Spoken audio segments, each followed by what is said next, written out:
Hello, everyone. Trevor Shelby here. I just wanted to give everybody a heads up about this episode. It's going to be a little confusing for a lot of the longtime listeners here because the format is going to be way different, and it's because I am starting a YouTube series that is Forgotten True Crime. So definitely go check it out. This is just kind of a preview of that. This is not how our episodes are going to be going forward. But yeah, let me know what you think. I am interested in doing more of these kind of formatted episodes in the future. I'm not against it. The links to the YouTube channel is down in the description. So go check it out, subscribe, like the video. Yeah, so I hope you guys enjoy. What we're going to talk about today is an unsolved murder that dates back all the way to 1909. That's currently 113 years ago. But that's the least crazy thing about this. You won't believe some of the details in this case. So let's get to it. 1, 2, 3,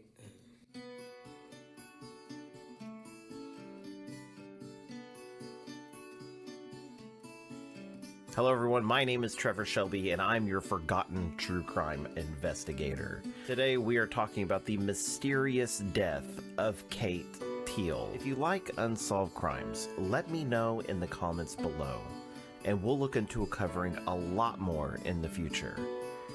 But I'd like to know what your preference is so we kind of know what to prioritize. Also, this is our first official episode of our video series, so make sure you subscribe for more content just like this one. In 1909, Kate Teal was described as quite the character. She lived in St. Louis, Missouri, and in a house that was divided into several apartments. The room that she rented was in the rear of the house on the second floor. This room was somewhat desirable because it had a short balcony that was attached to it. Miss Teal was well known in town as quite the drinker. She lived where she did because the Silver's Saloon was just across the street. She would go over to the saloon several times a day just to fill her bucket up with beer. She would then carefully carry her bucket back to her room to spend the next couple of hours drinking. Once the bucket was empty, she would then return to the saloon and fill her bucket again. A few months before this, Miss Teal would be joined by the hip by her husband, Samuel Teal. They loved each other as much as they loved drinking. Sam was quite a bit older than Kate, and he died of natural causes. Distraught, Kate propped Sam up in a chair next to the fire and then put herself in a 4-day drunk stupor before reporting her husband's death. She told officers that she knew that he'd be buried in a potter's field and that it really bothered her. If you don't know what a potter's field is, then that's okay. A quick explanation would be that that's a place where the city or county would bury somebody that didn't have any money. It was done at the city's or county's expense, which was done very cheaply. After her husband's death, Kate's main companionship came from 2 small dogs that she had taken in. They're both very noisy, and she let a friend take one of them. The other was a small brown dog that she loved very much, despite how loud that dog constantly was. Now, we already established that Kate was quite the drinker.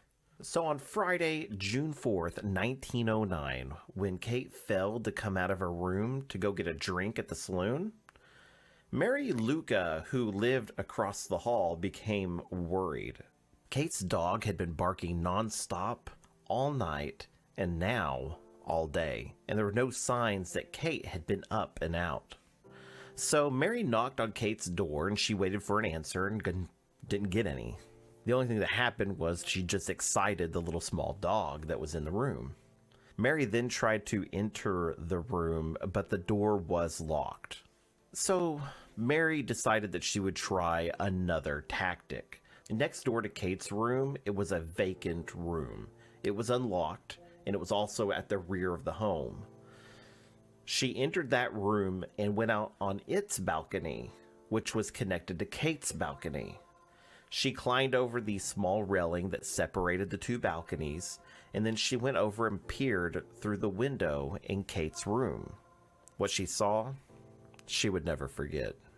Kate was in bed face up in a bloody mess. She was obviously dead, and Mary ran to alert the police.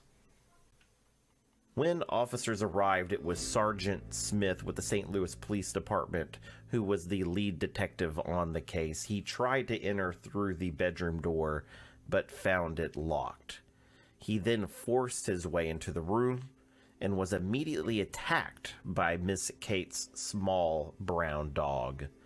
Sergeant Smith took out his baton and hit the dog hard enough to cause it to yelp and flee from the officer. It took refuge under the bed where Miss Kate was lying dead.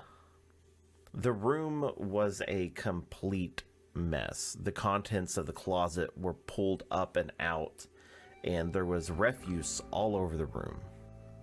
Miss Kate was lying face up on her bed.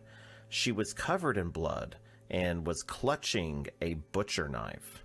It first entered the officer's mind that Kate might have taken her own life, but upon further investigation, he noticed that the blood had come from two stab wounds that were very narrow and not large like that butcher knife.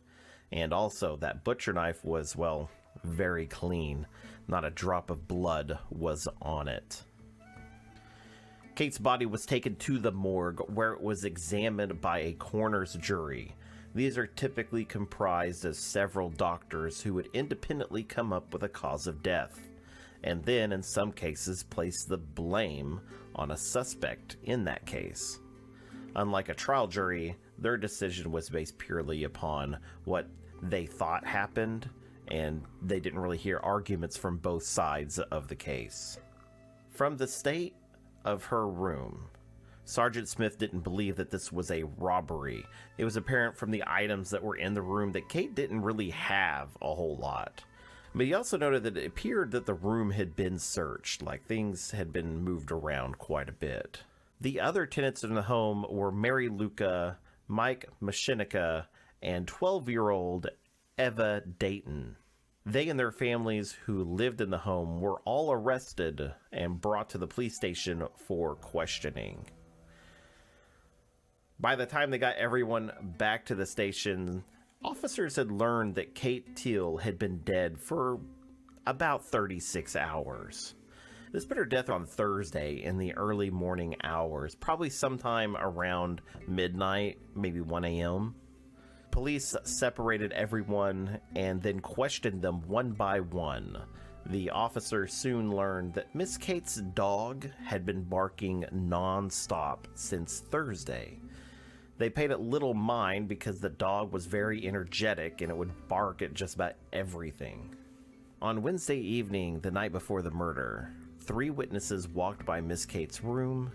The door was open and they all stated that they saw Miss Kate's friend, John DeBorta, sitting with her. They were drinking beer out of a blue bucket. The bucket was noticeable because it was not the same bucket that Kate typically carried around and drank from.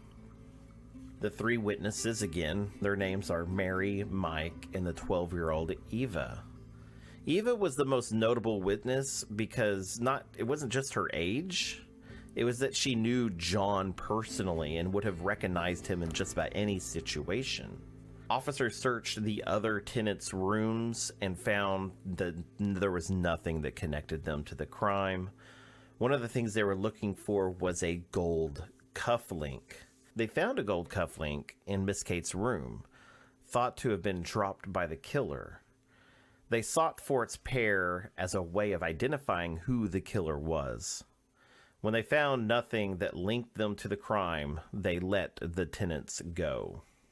At this point, officers learned more about the weapon used to kill Miss Kate. It was a very unique knife, about 1 inch in diameter and about 12 inches long. Imagine a knife with a blade the length of a standard ruler. It was that long. In these times, knives like this were typically found in animal processing jobs. They were called killing knives because they were long, sharp, and they were used to kill the animals in that process. Kate had 2 stab wounds, one through her eye that went through her brain, the other was in her side that went through her lungs and pierced her heart. Both of these would have killed her very quickly. They finally ruled out suicide as a possibility when the coroner made this statement. The wound which caused the death of Miss Kate Teal was the most extraordinary I have found in my experience. It must have been made with a knife, the blade of which was at least 12 inches long, wielded by a man with almost superhuman strength. The blade of the knife, which was about 1 inch wide, penetrated the lung and heart in the tissues for a distance of 1 foot. The same knife was driven through the woman's skull into her brain. By no possibility could a human being, not even a maniac, would wound himself or herself in such a way. Dr. J. Maynard, autopsy physician, to the coroner. Now, detectives started to believe that the killer or killers took this route to get into Miss Kate's room. There was an alleyway next to the home that went to the back part of the home. If you remember, Kate's room is in the back part, on the 2nd floor. There is a stairway that actually led to the upstairs from that back door. So the killer, all they had to do was go through an unlocked back door, up those stairs, into the vacant room, which was right next to Kate's room, go out the balcony, over the banister, and then right into her room. Police found that the door to the balcony in Miss Kate's room was unlocked. It was the only door that was unlocked. Her window, which was right next to her bed, it was nailed shut, so the killer didn't enter that way. So whoever did this more than likely knew that, well, Kate kept that door unlocked. The officer's next stop was to see 24-year-old John DeBorta. John worked at the Tam Brothers glue factory. Now, when I heard glue factory, my ears perked up. Glue has been commonly made from animal parts, especially horses. And, you know, we're looking for somebody that is killing animals here with a killing knife. I did some research on the history of Tam Brothers Glue Factory. I never discovered the type of glue that they made, and I learned that there was just as easy of a chance that the glue that they made was not from animals. The glue factory adjoined the house where Kate was living and had been murdered in. So is there a connection there? I really don't know. Can't really find much on the Tam Brothers Glue Factory. I did find quite a few documents on its, creation and everything, but not its process. Officers visited and questioned John DeBorta for some time at his house. He denied any wrongdoing and was actually surprised to hear of Kate's murder. Officers searched his home and found a coat with some stains on it, and they thought that those stains might be blood. They then found a blue bucket that 12-year-old Eva Dayton described. They took it and the stained jacket as evidence, and then they immediately arrested John on the spot.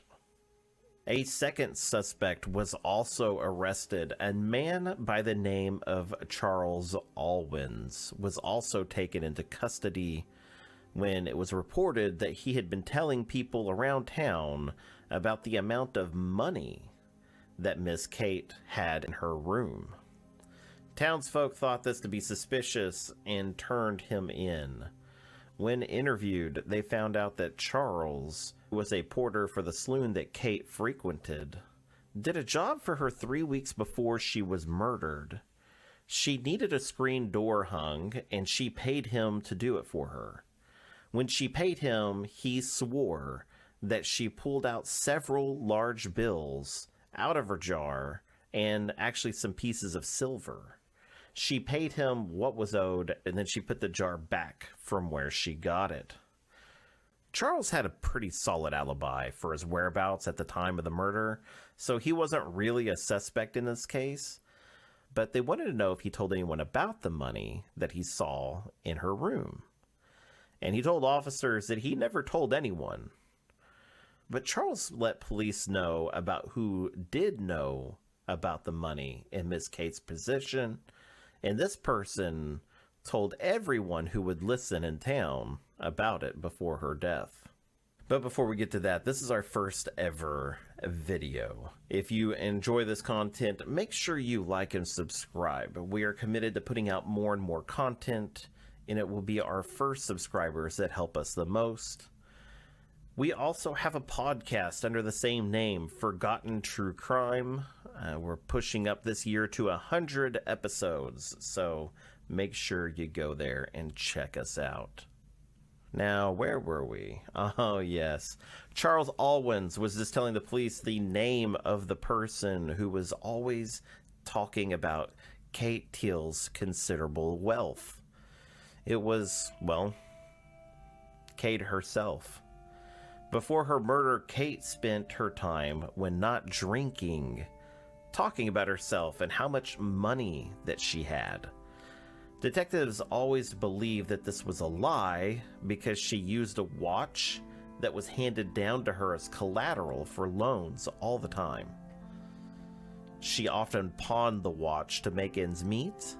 Also, the main source of income was from her wealthy brother.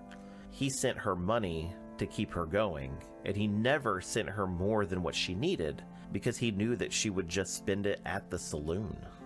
Many others around town would come forward to say that Kate told them that she had a considerable amount of money. Days after the discovery of the body, police let John DeBorta go. It was found that the stains on the jacket were just not blood, and that being in the room for hours before the murder didn't equate him to being the murderer.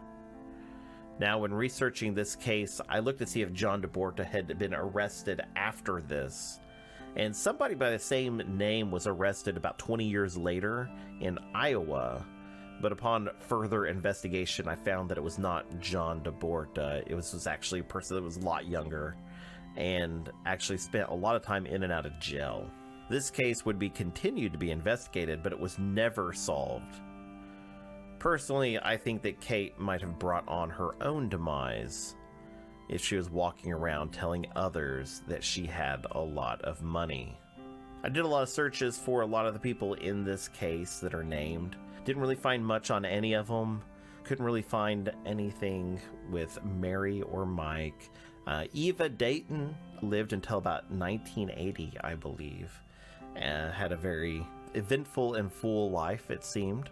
After doing a lot of research on John DeBorta and Charles Allwins, I really didn't find anything else. I got excited, I won't lie, when I saw the stuff about the John DeBorta in Iowa, because I was like, oh, there's the evidence, that's him. But it really wasn't. When you're doing historical research, that is commonly the case. You really have to sift through and be careful about what you're pulling. And I really think that in this case, either Kate Teal brought upon her death by bragging about how much money that she had, the watch, and she may have had other jewelry or valuables that she didn't pawn. Now, we also have Charles Allwins, who has already displayed that he has a big mouth as well. He's gone around town telling everybody about all the money that she had after her death. Who's to say he wasn't doing that before her death? If he saw her pull out a whole bunch of money and silver, you know, that might cause him to run around and tell the wrong people. So if I think anybody had anything to do with this, it may have been unknowingly Charles Allwins or Kate Teal herself. But let me know what you think in the comments below. If you want to know more about this crime, look in our description below. You'll see a link to my blog, truecrime.blog, and you can see all the documents and the cool stuff that I kind of went over when researching this case. A lot of fun. Anyways, I'll see you guys next time. See ya.